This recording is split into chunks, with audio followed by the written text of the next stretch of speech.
Hoje, o Brooklyn Nets é um dos times mais comentados da NBA, por coisas boas e na maioria delas ruins.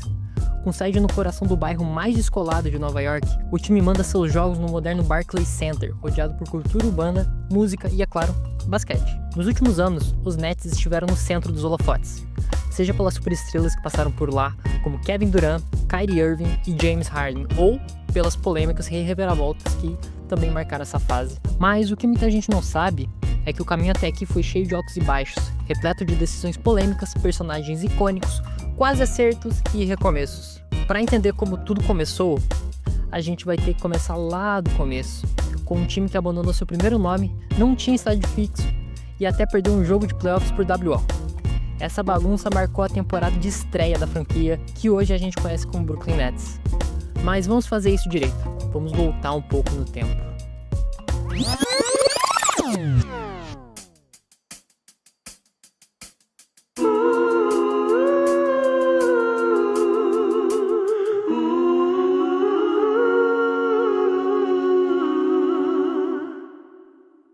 Tudo começou em 1967, quando um empresário de caminhões chamado Arthur Brown quis transformar seu time amador, os ABC Freighters, em um time profissional.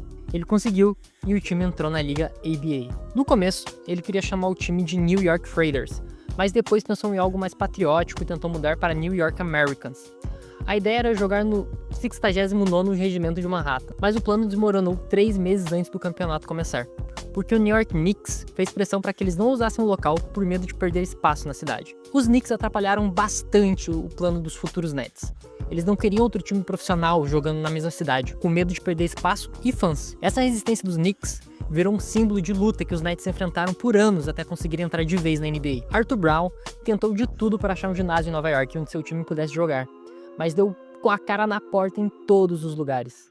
Muitos ginásios estavam ocupados e os que não estavam simplesmente não queriam se meter em confusão com o poderoso New York Knicks. Sem saída e com o tempo correndo, já que a temporada da NBA estava prestes a começar, Brown decidiu procurar um lugar fora da cidade de Nova York.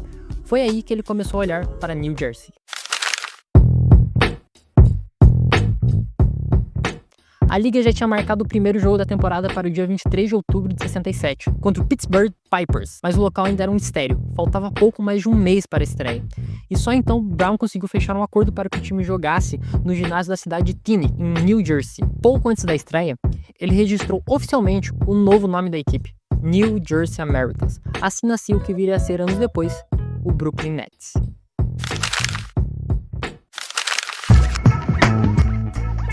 O ginásio Teaneck Armory, onde o time foi jogar em 67, não era exatamente o lugar ideal para partidas de basquete profissional. O prédio tinha sido construído nos anos 30 como parte do New Deal, para abrigar um batalhão da Guarda Nacional.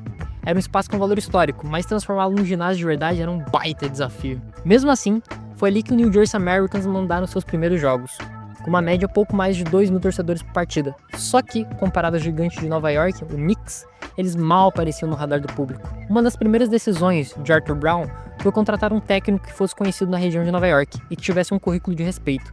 A ideia era trazer alguém que ganhasse a confiança dos jogadores e do público. Esse cara foi Max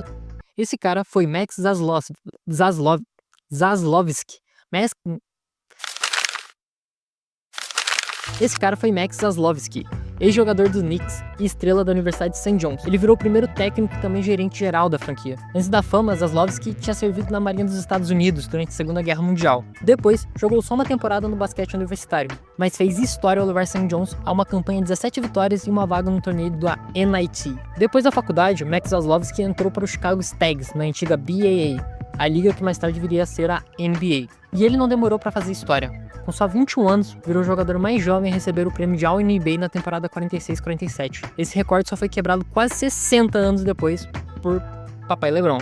No ano seguinte, com 22 anos e 121 dias, Zaslovsky também se tornou o jogador mais jovem a liderar a liga em pontos por jogo, até que Kevin Durant superou sua marca em 2010.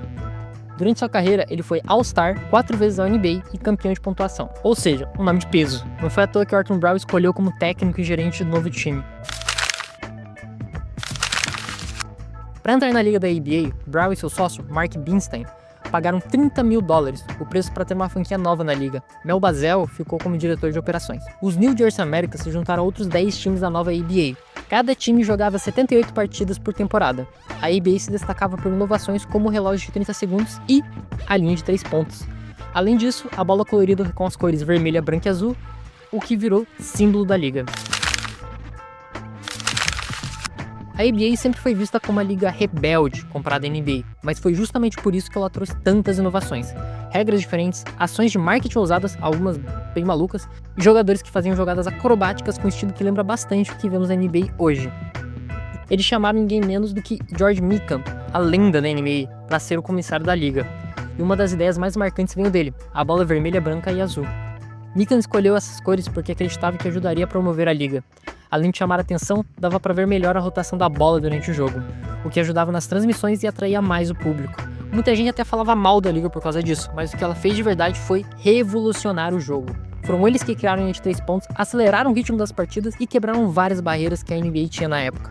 Só pra ter uma ideia, a NBA entre 67 e 71 era super conservadora. Os times eram todos de donos brancos, com a maioria de jogadores brancos, e o jogo era bem devagar. A bola tinha que passar por um pivô gigante como Will Chamberlain ou Bill Russell, com muitos passes e pouca correria. A NBA virou isso tudo de ponta cabeça. Eles deixavam os jogadores usarem cabelos black powers, barbas, coisas que a NBA não permitia. E a filosofia era clara: vamos colocar em quadra quem ama o jogo e deixar eles jogarem. E foi o que aconteceu. O estilo era corre e arremessa. Os jogos da ABA tinham placares altíssimos, 110, 120, 130 pontos, não eram raridade. Em um jogo específico, o Pacers chegou a marcar 177 pontos. Mas não era só falta de defesa, era um ataque insano com um estilo de jogo muito mais solto e moderno. Um verdadeiro show, que anos depois inspirou a própria NBA a ser como ela é hoje. Em 23 de outubro de 67, os New Jersey Americans jogaram pela primeira vez na aba. Foi no Tinnick Armory contra o Pittsburgh Pipers, diante de 3.089 torcedores. E foi também o começo de uma jornada incrível para o Herb Turetsky, que estava lá como apontador oficial da partida, e continuou esse papel por incríveis 54 temporadas. Herb Turetsky foi assistir ao jogo para ver um velho amigo de bairro, Tony Jackson, estrela do St. John's, talvez o melhor jogador que já saiu de Brownsville, no Brooklyn. Tony tinha sido banido da NBA por conta de um escândalo, e agora era a primeira escolha da história dos New Jersey Americans jogando na NBA.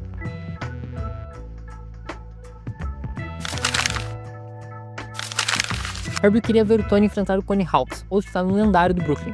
Quando chegou ao ginásio, veio de cara com Tony e com Max Zaslovsky, todos da mesma vizinhança. Max já conhecia Herb, dos tempos em que treinava um time amador, e já sabia o que ele era capaz. Foi então que o Max pediu simplesmente pro Herb dar uma força, assim, na mesa de pontuação. O Herb topou, sentou à beira da quadra, marcou o jogo inteiro e não parou mais. Aquele favor virou uma missão da vida do Herb Turetsky, virou oficial de mesa mais longevo da história da liga, marcando jogos por 54 temporadas seguidas. O time dos Americans era bem equilibrado, com 8 jogadores fechando a temporada com média de pontos na casa dos 2 dígitos. Uma boa marca para aquela primeira campanha da equipe. No começo da temporada, os Americans mal conseguiram se manter vivos, com uma campanha de 4 vitórias e 7 derrotas. Enfrentaram em casa os New Orleans Buccaneers, líderes da divisão Oeste e futuros campeões daquela temporada. Treinados por Babe McCarthy, o time de New Orleans tinha um elenco ainda mais entrosado que os dos Americans. Eles contavam com 6 jogadores com média de pelo menos 13,4 pontos por jogo e o sexto maior pontuador, Larry Brown, ainda distribuindo ótimas assistências, 6,5 por partida. Brown, que era um dos capitães do time, acabou virando uma lenda, tanto como jogador quanto como técnico. Foi 3 vezes All-Star da ABA e campeão da liga em 69. Relembrando seus dias de jogador, ele contou como foi a sua experiência nada comum no ginásio do Tinnick. Abre aspas. Joguei em Tinnick no meu primeiro ano e o técnico era o Max Zaslovsky. Lembro que no primeiro jogo eu era o capitão, e na ida pro meio da quadra percebi que um dos árbitros era um cara chamado Monty Moyers, que era o juiz de roller derby. O outro árbitro estava usando uma camisa da AIZOD, porque um dos árbitros oficiais não apareceu. Max ligou pro Babe McCarthy na hora com os capitães e disse: esse cara tem experiência com basquete, pode deixar que vai estar tudo certo. Na ABA, que era uma liga nova, era comum árbitros faltarem em ginásios vazios ou divididos ao meio. Segundo todos os relatos, o ginásio de Tinnick estava longe de ser um grande palco. Mas o episódio mais curioso nas lembranças de Larry Brown foi quando ele acabou sendo expulso de uma partida. Abre aspas. Acho que entrei numa briga com o Bob Lloyd e os dois foram expulsos. E aí fomos parar no mesmo vestiário. Foi uma experiência bem diferente da ABA. Eu adorava aquela liga. Fecha aspas. Os Americans estavam se definindo mais como um time meio regular. Chegaram ao seu pior momento da temporada com 16 vitórias e 24 derrotas, depois de perderem por 107 a 104 para o Houston Mavericks, somando 9 derrotas nos últimos 11 jogos.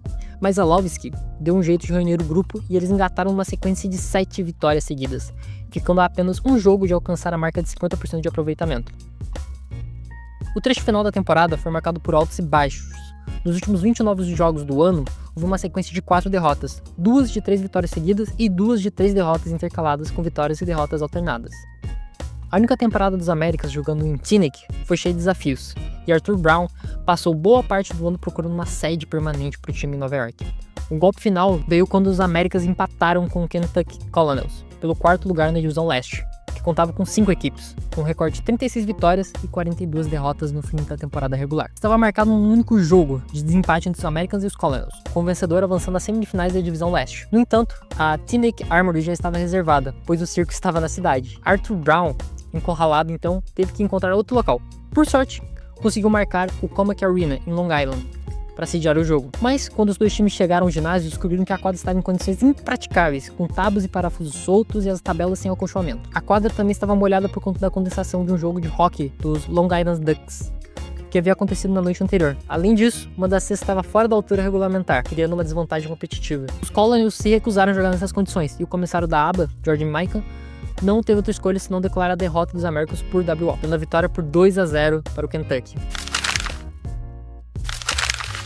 Brown logo percebeu que o Teaneck Armory não tinha a menor condição de ser a casa definitiva do New Jersey Americans. Diante disso, ele começou a buscar um lugar melhor, uma arena que realmente pudesse receber jogos de basquete profissional e, mais importante ainda, que estivesse numa cidade com torcida suficiente para encher as arquibancadas. Mas o local que ele escolheu deixou todo mundo confuso.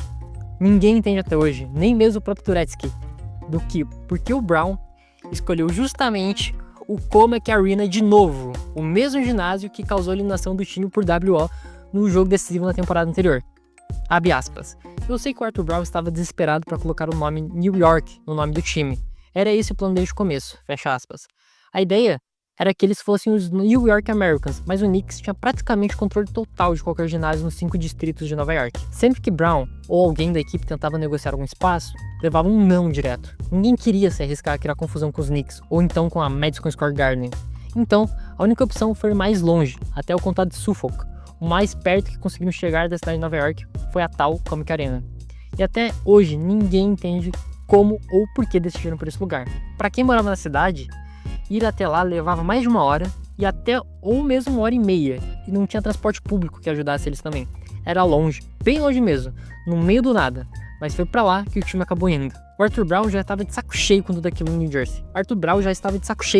New Jersey. Então decidiu empacotar o time e mudar tudo para cerca de 80 km dali, Commack, em Nova York. A Long Island Arena, mais conhecida como Commack Arena, tinha sido inaugurada em 59. Brown achava algum consolo no fato de que aquela arena já tinha recebido um time profissional de basquete, Tapers, da NBL, mesmo que isso tivesse durado só uma temporada em 62. Com a mudança de ginásio e também de estado, saindo de New Jersey para Nova York, Arthur Brown viu ali a chance perfeita para dar uma nova cara pro time. A palavra Americans até despertava um certo orgulho nos torcedores, mas Brown queria algo que funcionasse melhor comercialmente, especialmente na região metropolitana.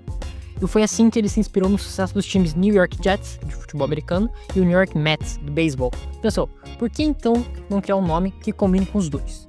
Então daí veio Nets, que além de rimar com Jets e Mets, ainda fazia todo sentido para um time de basquete. Foi uma jogada de marketing bem sacada, dando ao time uma identidade nova, com nome, casa e cidade diferentes. Esse foi só o começo das muitas transformações que o time ainda enfrentaria ao longo dos anos. No verão de 68, era uma chance de ouro para os recém-formados Nets conquistarem seu espaço na cabeça dos fãs de basquete de Nova York. A arena em Long Island, também chamada de Commack Arena, tinha capacidade para 6.500 pessoas, quase o dobro do que comportava a Teaneck Armory. Além disso, era uma região com muito mais mídia e público, o que parecia promissor, mas a realidade da temporada dos Nets por lá não foi tão ideal assim. Larry Brown lembra bem dos períodos de jogar naquela arena. Ele conta, abre aspas, era uma arena de gelo, sim, isso mesmo, gelo. Eles só jogavam um piso de basquete por cima, direto no gelo. Isso era comum na NBA, mas ali era diferente, eram placas de papelão. Lembro de sair da quadra e escorregar nessas placas, você podia bater nas bordas e acabar deslizando como um escorregador de mais de 10 metros. Os caras usavam sobretudo no banco de reserva de tanto frio. Foi ali que o Rick Barry rompeu o ligamento do joelho, fecha aspas. Basta dizer que Arthur Brown e os Nets se meteram na fria, literalmente. acabaram jogando numa arena de hóquei, era só o começo da maré de azar. O time acabou terminando a temporada na lanterna, com 17 vitórias e 61 derrotas, em uma liga com apenas 11 equipes, e como se não bastasse, a torcida em Long Island era bem menor do que comparecer aos jogos em Nova Jersey. A parte boa da péssima campanha dos Nets na temporada de 68 e 69 foi que eles garantiram a primeira escolha do draft da NBA, 69. Enquanto isso, na NBA, quem tinha a primeira escolha era o Milwaukee Bucks, e o nome mais desejado entre os universitários era Lew Alcindor, que depois ficaria conhecido como Kareem Abdul-Jabbar. Todo mundo queria ele, e quem oferecesse mais, levava. Tanto os Bucks quanto os Nets foram avisados pelo agente de Alcindor, Sam Gilbert, que o jogador queria ouvir as propostas de cada time antes de decidir seu futuro. O então gerente geral do Pace contou que uma oferta razoável seria um cheque de $1 milhão, mais outros $1 milhão ao longo de 4 anos. Isso provavelmente fecharia o negócio. Quando Arthur Brown e George Mikan foram se encontrar com Alcindor e seu agente, Mikan levou o tal cheque de $1 milhão, mas dizem que ele nem tirou o cheque do bolso. Os Nets até tentaram de novo, oferecendo $3,2 milhões para contratar Alcindor, mas já era tarde, ele já tinha dado sua palavra ao Milwaukee Bucks. 3 meses depois do draft da NBA, que foi em abril de 69, Alcindor oficialmente entrou para a NBA, e pouco tempo depois disso, Mikan renunciou ao cargo de comissário da liga, para retomar sua carreira como advogado. Mas todo mundo nos bastidores da liga sabia que ele foi forçado a sair por causa da bagunça que fez na negociação com Alcindor. E assim, os fãs dos Nets e da NBA perderam a chance de ver um astro usando o uniforme do time. E por mais que os Nets tenham deixado escapar aquele que viria a ser o maior cestinha da história da NBA, calma, a história do time só tá começando. Porque, não muito tempo depois, outro fenômeno apareceu. Um cara que voava em quadra, flutuava no ar e fazia jogadas que ninguém nunca tinha visto antes. Ele chegou pra mudar tudo, carisma, estilo, enterradas de levantar o ginásio. É isso aí, tava chegando o Dr. J.